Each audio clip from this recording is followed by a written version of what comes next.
We are live 364 days a year. What are we doing here? If Dom turns at SummerSlam, I'm shaving my moustache off. I've told you, if that happens, it's going. My lip is cold because of a stupid bet that I made the YouTube. Oh, good. Wrestle's better than Daniel Bryan. Bryan Daniels. Better than Okada. How did you not get 50 after Monday Night Raw? Welcome to Wrestling Republic's daily broadcast, a show where a rotating cast of wrestling fans from around the world come and share and debate their opinions, with live comments from all of you shown throughout, as after all, fans are what makes wrestling so special. So sit back, grab a beverage, and enjoy the show. We are less than 24 hours removed from Survivor Series War Games, and we have a lot to talk about. The women's War Game match, Cena versus Dirty Dominic Mysterio. Liv Morgan returned. Stephanie Vaquer versus Nikki Bella. And, of course, the men's War Game match and that hidden character that came towards the end. My name is Shad Tawks Graps, and welcome to the Wrestling Republic Daily Broadcast, episode 1071.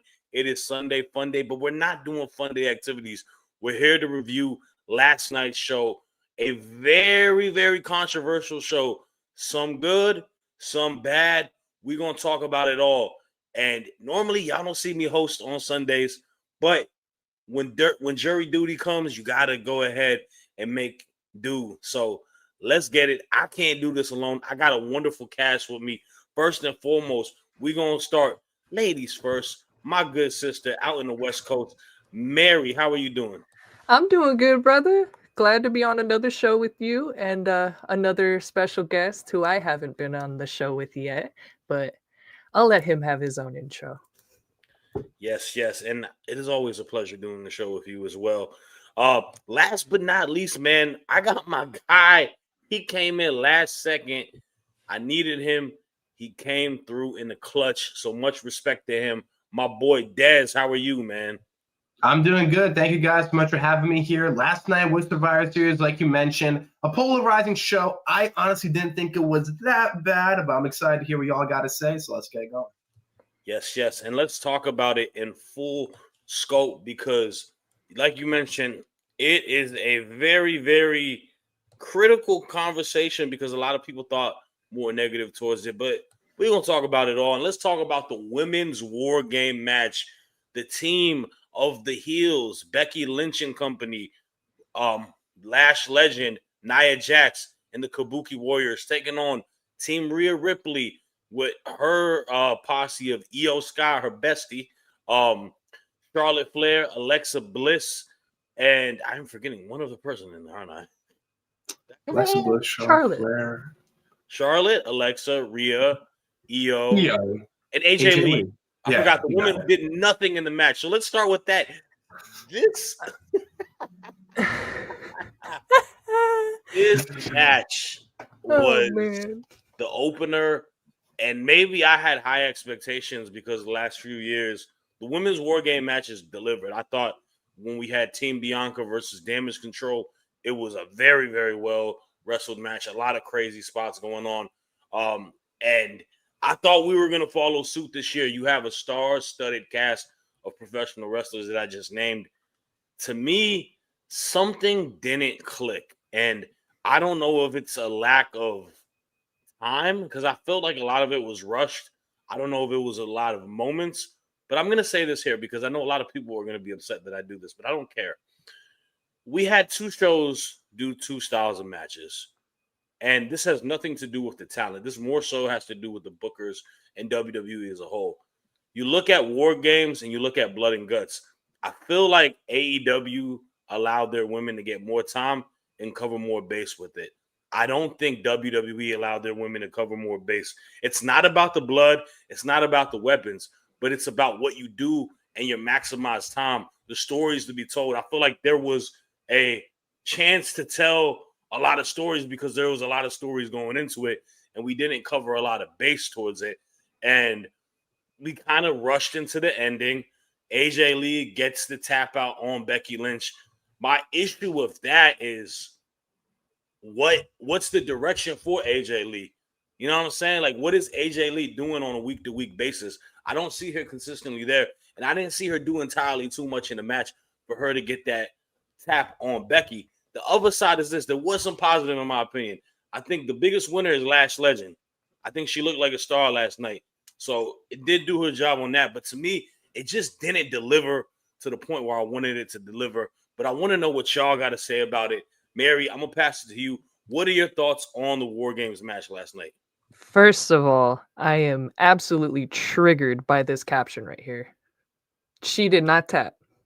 She did not tap. I don't know what it is with Miss Jessica Carr and her eyes. I feel like she needs a vision check. Becky did not tap. We all saw her flailing her arms. There was no tap, you guys. I don't know what they're thinking. I don't know why they decided to call it there to the person that did nothing in the whole match. I thought was insane. Absolutely insane.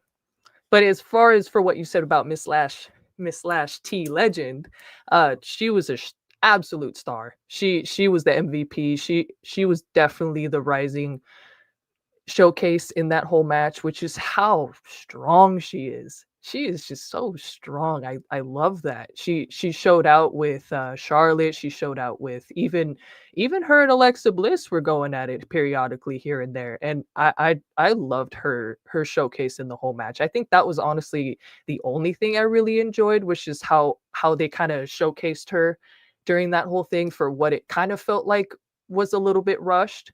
I still feel like she got a good wit's end of it.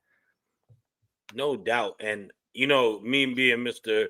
Off the Air, I've had the honest, like, the pleasure of being able to cover Lash Legend from the beginning to where we are now. And I don't think there is a superstar on that roster that has developed as much as she has from where we started as a character that was strictly, you saw the tea leaves that she was able to talk and stuff, but the in-ring ability is not there. To your point, she stood out as an in-ring competitor last night. She had a game face, the torture rack on Alexa Bliss last night. Like, she is the epitome of beauty and bronze. You know what I'm saying? Like, she's a lovely woman, but she comes out there just full strength and really does her job. And I thought, to your point, if anybody was the winner last night, it was her. Obviously, EO does what EO does. Trash can flip. But that's also a highlight in every War Games match. Des, I want to ask you, though, man, what were your thoughts on the women's match, too? And then we'll talk about it amongst each other. I hate to start off like this, but I gotta agree. Like, this was a really standard run-of-the-mill War Games. It almost felt like they're playing it a bit more safer this year because last year there was a lot of injuries on both sides, so they just kind of wanted them to just do it like that. I agree. It was really cool to see Lash Legend have her moment. I think she's someone that WWE is really high on. For her to be in, like, with people like Nia Jax, like Alexa Bliss, like Rhea Ripley, like Io Sky, even Rhea and Lash Legend had a little stare off too. It just goes to show that they have a lot of trust in her, and she's someone that I think is going to be a big star moving forward.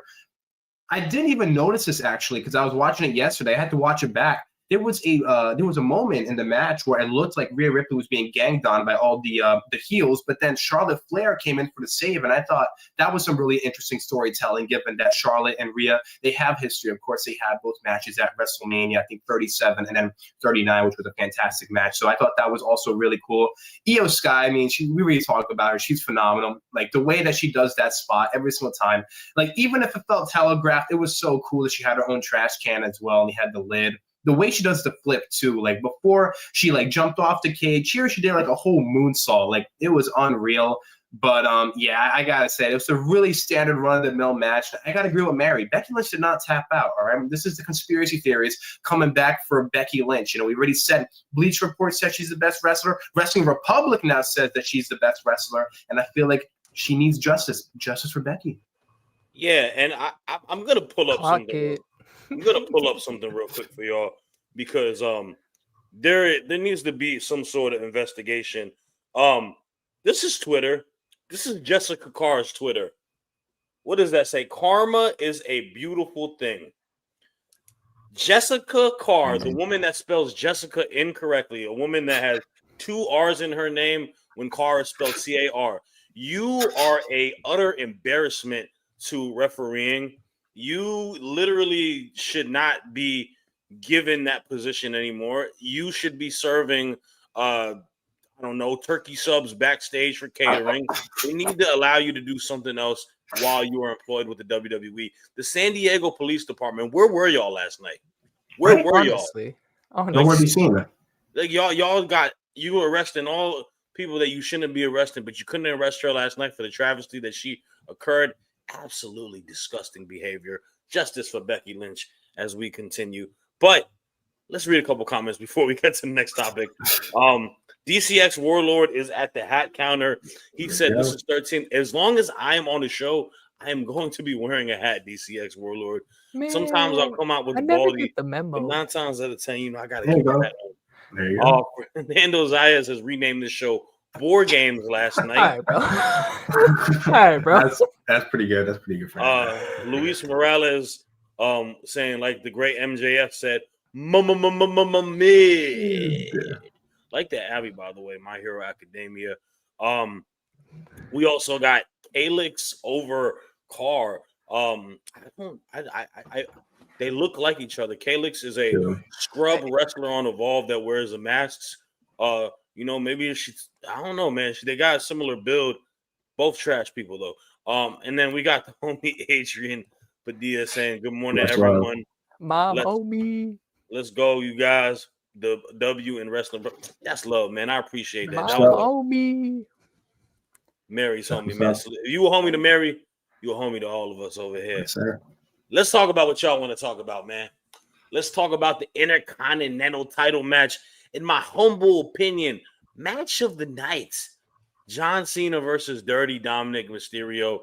And look, this is something that a lot of wrestling purists might not agree with. The John Cena retirement tour, most of these matches are overbooked. Most of these matches do give you a lot of stuff, whether it was the Orton match, whether it was the Punk match, whether it was Cody match, whether it was Dirty Dom. These matches are very overbooked.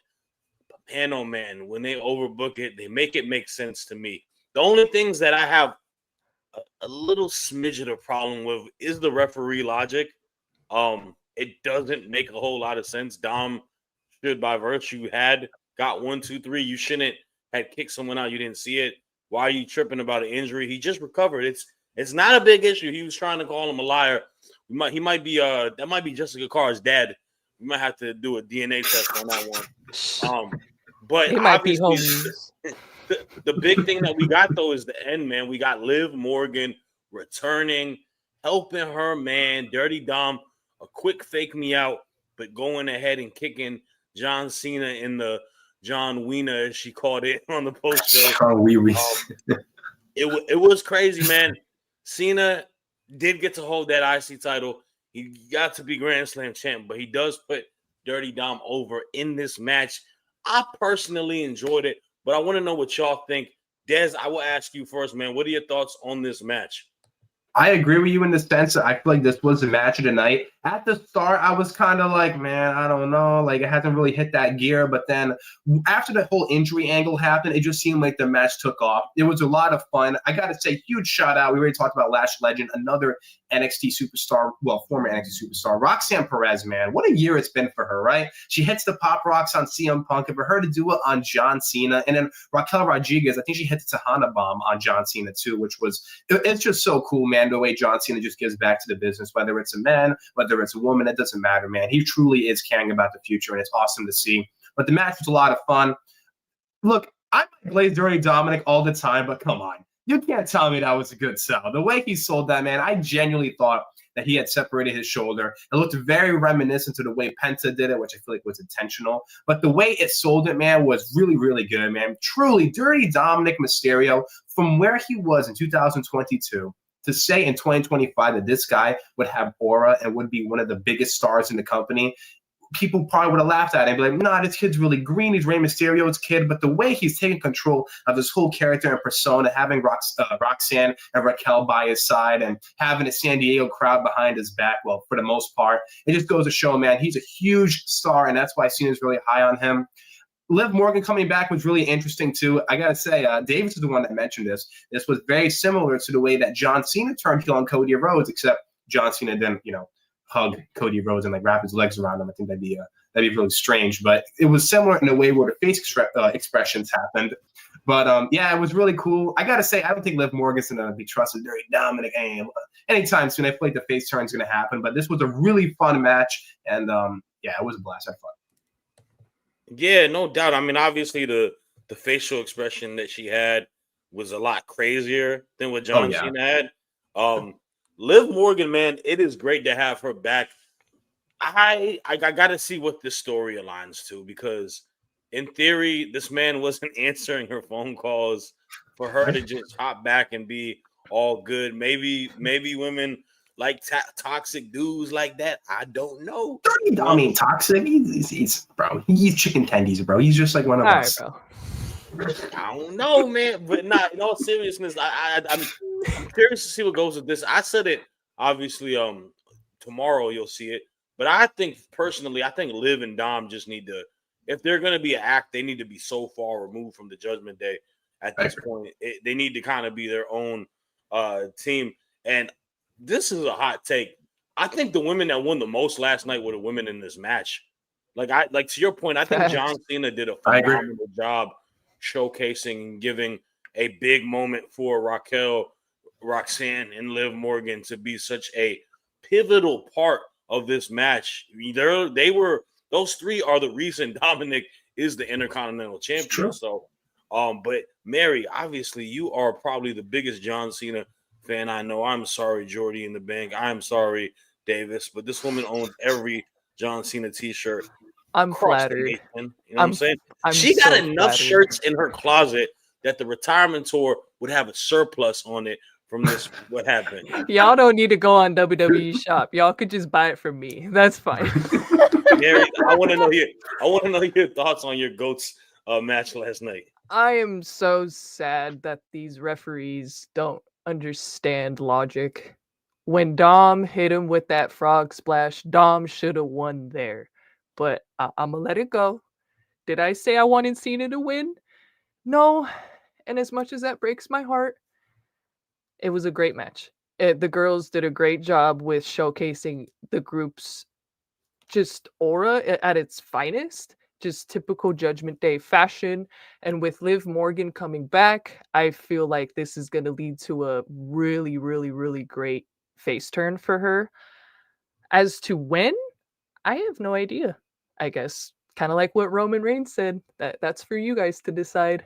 And I think overall the match was fantastic. It really picked up, like how Des was saying after the worked injury angle. When I saw that tumble, I went, uh-oh. And then we all saw that little grin that Dom does. And he worked us all. Dirty, sucio Dom. Man, it's a art being able to sell to deliberately give a botch and injury and sell it that well, to have the people really be in, oh, is it for real or not? And especially hopefully Penta heals up and he's good.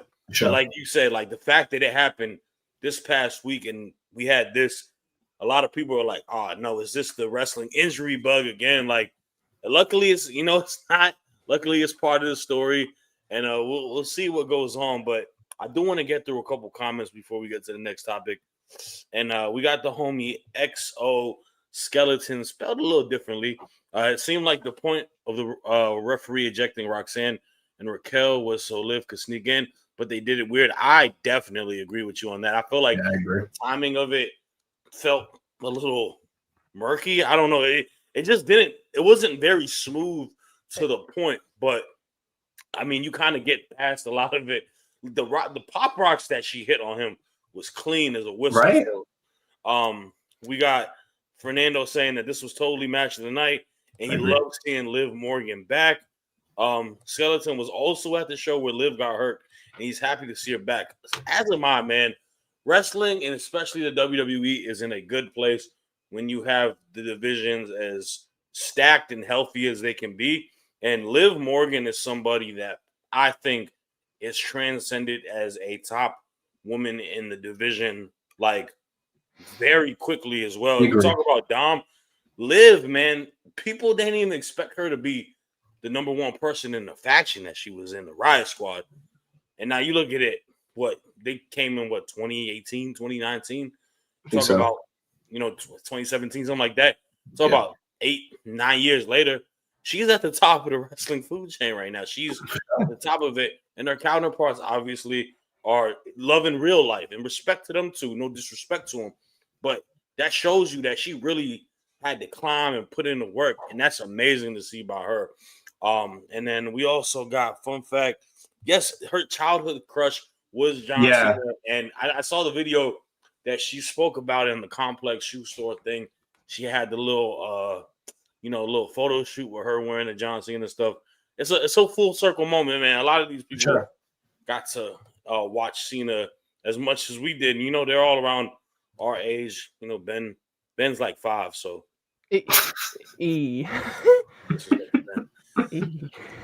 Let's talk about, speaking of John Cena, let's talk about someone who knows John Cena very well from the past. Nikki Bella. No disrespect. Nikki Bella versus Stephanie Vaquer. All right. I got to come clean. I was one of the few people that showed a level of confidence and excitement for this match. I felt like Nikki Bella is somebody who I still to this day think gets a absurd amount of hate towards her. I think that she's very important to professional wrestling. I think her star power goes past professional wrestling at that. You want to talk about reality TV show, she's the one that covered that base with her sister, right? And you talk about Stephanie Vaquer being, La Primera, she's one of the top women in the division. The match is fine. I think Nikki Bella is trying her hardest to wrestle at a level in 2025. I just think it shows a little bit more when you put her in the ring with somebody at a high caliber like Stephanie Vaquer. Because Stephanie Vaquer, to me, textbook, does everything fluent as hell. Like her transitions, everything is so precise. She doesn't take any step off when she wrestles. Like, that's how clean she is. And when you got a tango with somebody like that, your feet might hobble a little bit and you might slip up. And there was some moments I saw Nikki kind of struggle to keep up with Stephanie a little bit. And Stephanie was doing her job. I don't know if Nikki rose to the occasion. I thought this was a fun match. I could tell Stephanie was getting visibly upset when she was doing the second Devil's Kiss and Nikki didn't, put her knees within it. And it kind of like made it look a little awkward. And she was trying to protect her in that sense too.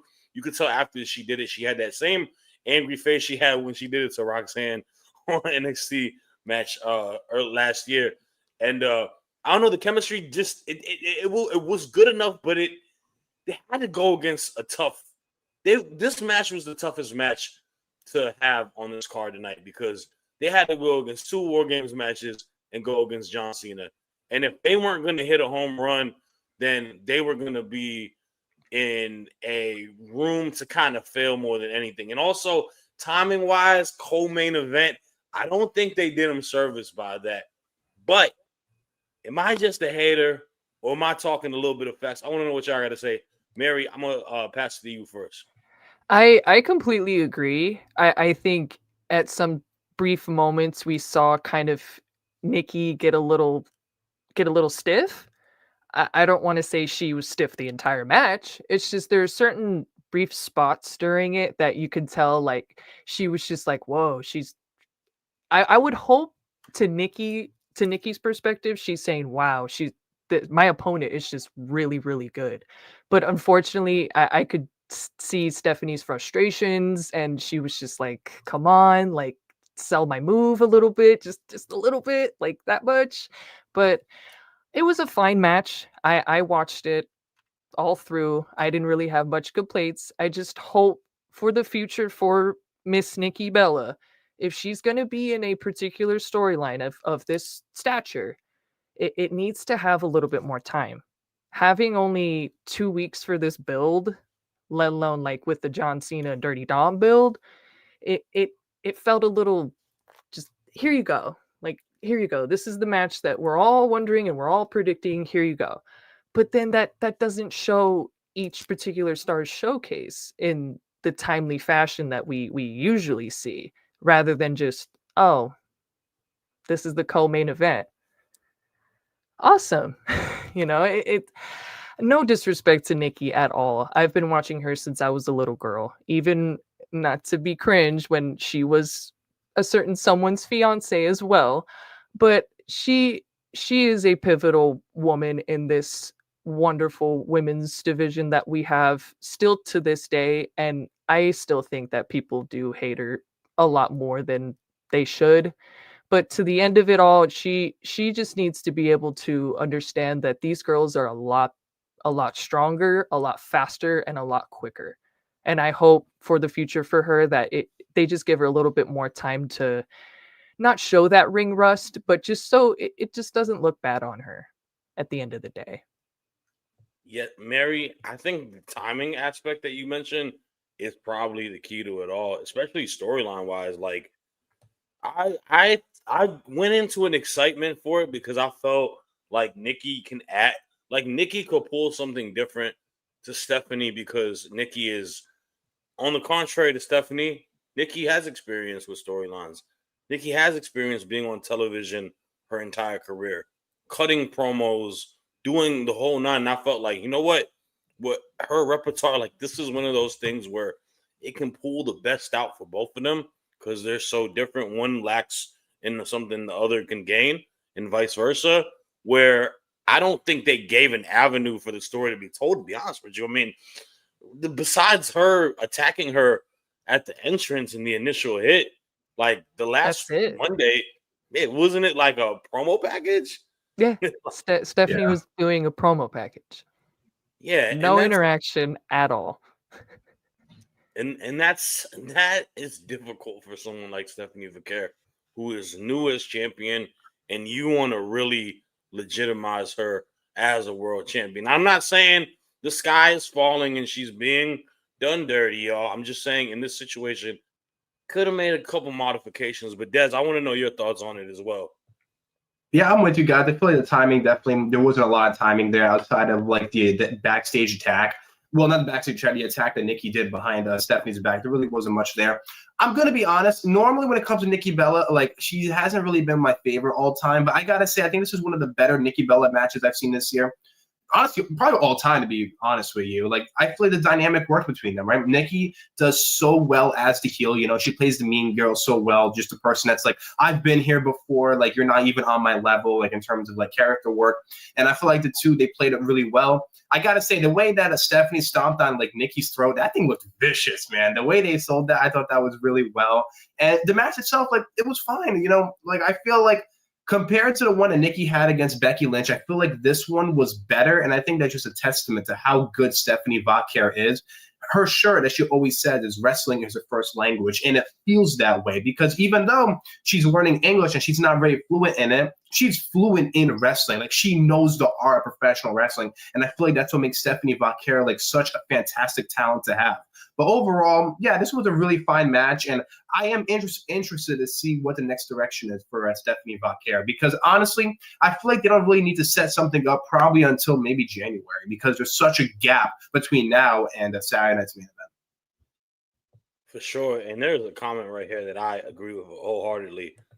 They got her wrapped in bubble wrap. Like, they don't. They're trying to protect her, but they're overprotecting her a little bit. Let her loose a little bit, man. You have a plethora of women in that division that you can feed her to try to, you know, jump the guns and see what she can do. I mean, I know, look, War Games is difficult because a lot of the roster is tied to one match. But you got other people. You got Bailey. You know what I'm saying? You got Lyra. You got Raquel and Roxanne. Technically, like, they had a match with her.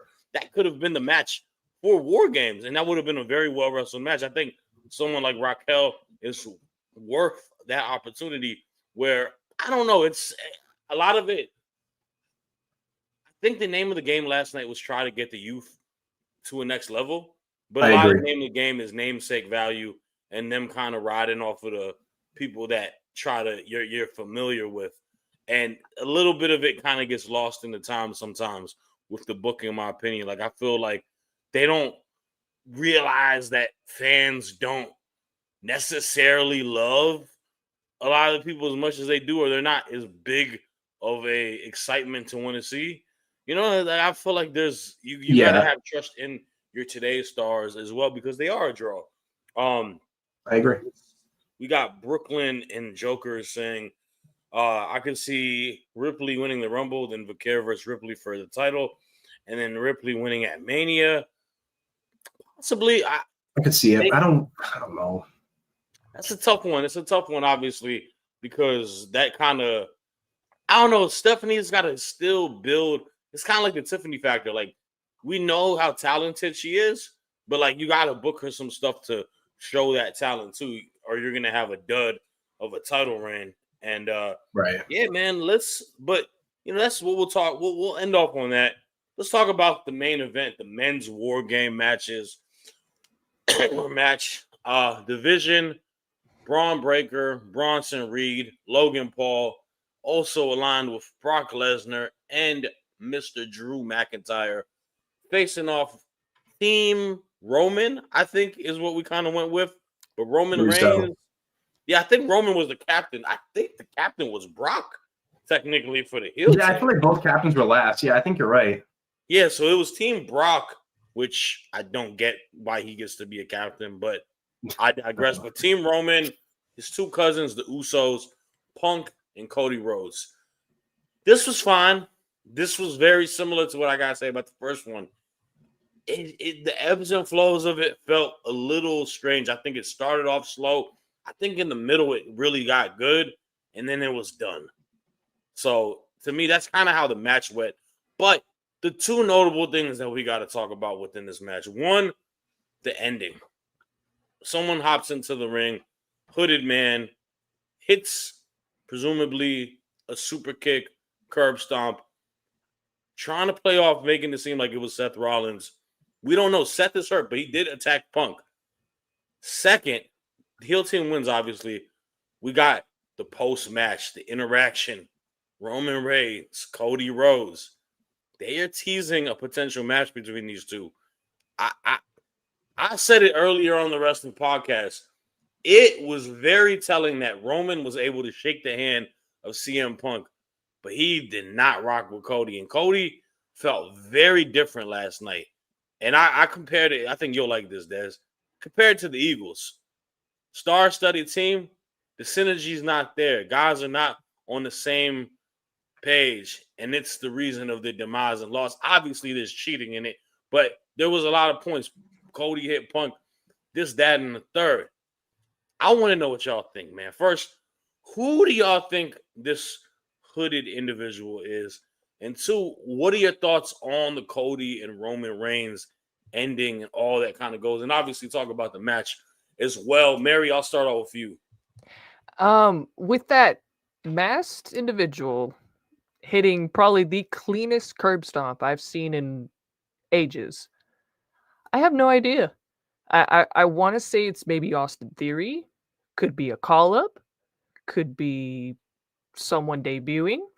Who knows? They always try to keep this kind of level of surprise very, very, very sacred for certain storylines like this. And I really don't know. I had to watch it with an optimistic mind to say it's not obvious people, but I've said it once already. It's just that's for us to find out later. But as far as for the overall match, I felt like it was entrance games, not war games. I don't understand why we needed to have Jey Uso yeeting during majority of the match. I don't get it. It wasn't necessary. It really kind of distracted us from what was actually going on inside the cage.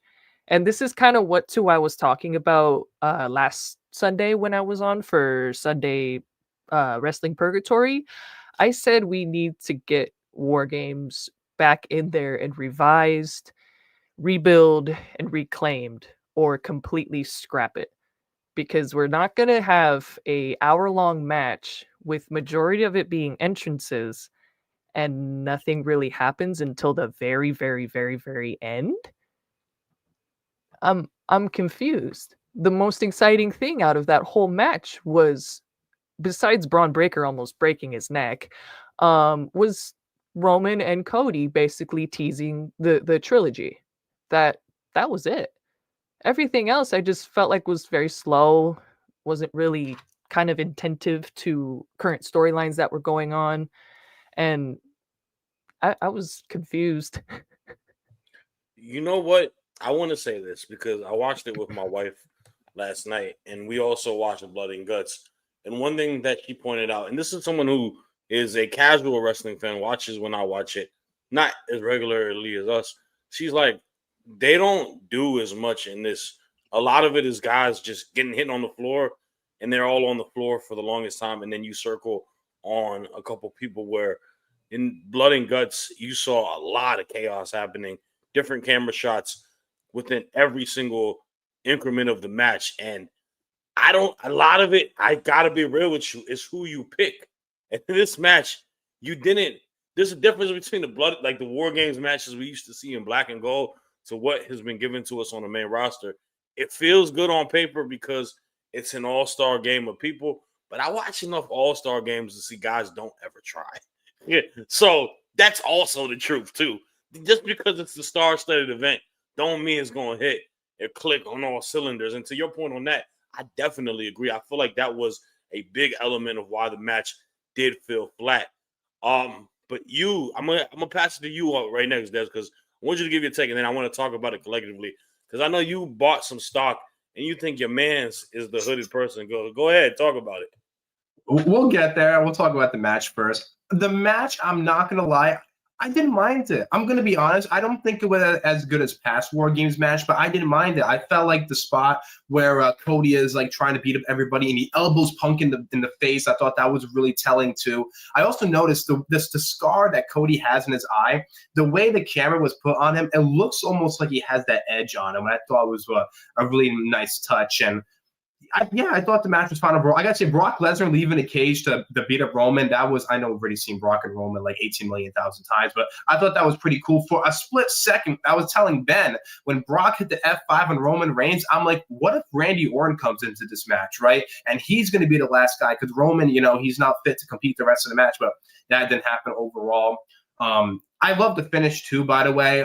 Braun Breaker, someone I'm really high on. I know you're not as high on him, Shad. I get it, but it was really cool to see Braun Breaker get the pin on CM Punk. I feel like he's definitely going to be a huge part of the future moving forward. And we'll talk about the Masked Man. Now, before I get to the Masked Man, I'm going to tell you all right now, it's not Chris Jericho, all right? There's no way 52-year-old Chris Jericho is climbing up a cage that fast. It's just not going to happen, bro. That was insane speed. I also heard Dean Ambrose thrown around. It's also not going to happen. He's in AEW until 2027, probably going to be there longer. So that means, my friends, ladies and gentlemen, it's time to invest in some Theory stock because we'd be popping bottles and champagne because I think Austin Theory is going to be the Masked Man. And if it is, I am over the moon. Look, I get it, all right? Austin Theory, he's not great right now, right? He's kind of like middle of the pack. It's the same way I felt about Dirty Dominic Mysterio, and I invested in my Dirty Dom bucks in 2023, and it's paid off handsomely. So I feel I'm very, very excited for Austin Theory. I will say this, though. If this flops, then I feel like that's about it, right? You're paired with Paul Heyman, you're paired with Braun Breaker, you're paired with Bronson Reed. If you cannot succeed in that environment, then I feel like we just got to pull the plug on it, and then we'll talk about the last bit. Cody and Roman is a match I know people don't really want to see, and I totally understand. We talked about this in the chat. I would be okay with this if Cody is not, if he turns heel or Cody is just the bad guy in this, right? We've already seen Cody try on top of Roman Reigns. We've seen that multiple times. I want to see a different dynamic between the two, and it felt like we did see the dynamic because Cody, he was pretty peed off of Roman Reigns most of the match, and so was Roman Reigns with Cody Rhodes, saying like it's the last time we ever teamed together, right? Where he was cool with Punk, but then he just stared down Cody, and it looked like Cody and Punk were going to have a little bit of a face-off there. So it raises more questions, and it gets me more intrigued. But look, I get it, right? If you didn't like the ending, like it's okay. It's not everybody's cup of tea. But I am very interested to see who it is. And if it's not Austin Theory, then I give up. Like the guy's never going to show up. He's like Veer Mahan at this point. Veer Mahan at this point. Veer Well, Mahan's they haven't told us crazy. that he is on his way, so that would be a little bit of a difference. But look, man, Theory. If it's Theory, he needs to be part of the faction. I agree. This can't be some, oh, I did it to try to get to. No, you're not selling me the legitimacy on that. He's not going right for Punk after he's been wrestling on main event and not getting a payoff with Grayson Waller. So to me, he needs to join Paul's faction. He needs to join the Vision for this to work. But we'll see. By the way, I'm going to get to him right now, guys. There's a lot of comments on this, so I do want to read quite a few of them. First and foremost, we got to talk about Austin Theory because he's joining the Heyman faction. Sure. And then Exoskeleton saying, I hope they take the mask off to reveal that it's Grayson Waller and that he took his job again. That is hilarious. That would be awful, bro, for Theory stocks right now. That would be terrible. I would love be the it. biggest I would tease. love every bit of it. That would be so funny. DCX Warlord. Guess what, buddy? Stuff happens. Card subject to change. Anyways, just had to put that out there. Luis saying that he thought Breaker died. That joint definitely looks nasty scary. show. Yeah. I know, man. He ain't gonna be able to do all that twitching stuff on his neck for a couple weeks. Yeah, no, his neck gonna hurt. Yeah. Exoskeleton saying eating is a family-friendly kids thing. Why did it belong in the middle? Look, I am going to be honest with you. I loved it. I loved every second of it. It was hilarious, and it led to Brock Lesnar's theme song. So it was on cue for that. That's why I thought it was funny. I feel like there's a comment here. This is why it was not as good. I don't know if it's just me. The camera angles were funky last night for War Games. I agree. Camera angles for the War Games matches did not deliver last night. They were too glared at one specific thing at a time. There wasn't enough shots. No, it was very, very bad last night on the production side, in my opinion. I definitely agree with that. He also says Chris Jericho would still be on the third rung of the cage. Yeah, Jericho ain't moving that fast, man. No. So I want to say this before we go, though, because he also says Homelander Rhodes. Cody and Roman, if this is the way to go, Cody needs to be the heel, Roman needs to be the baby face. That's the direction you go towards it. That's how you make a marquee match. That's how you make a feud a lot fresher. Cody felt different last night. He felt very more heelish, very more, I'm kind of done with all of y'all in his dynamic. And let's be real, if there was one person that didn't belong to be in the match for a reason, it was Cody. Roman got problems with them for a viable reason. What's it called? Punk got problems with them. The Usos got problems with them. Cody, besides beefing with Drew, which you should be done with at this point because you done beat him 90 times, what's your issue over here? You're just kind of poking your nose where it shouldn't be. So that's my opinion on that. But that is all the time that we have today. Thank you guys all in the comments, man. It was a pleasure. We'll be back same time tomorrow. Mailbag Monday. You're not going to want to miss that. Make sure you give your hot takes and all that to the page. Like, comment, subscribe, and we'll catch y'all tomorrow. In the words of Jay Uso, deuces, we are out of here.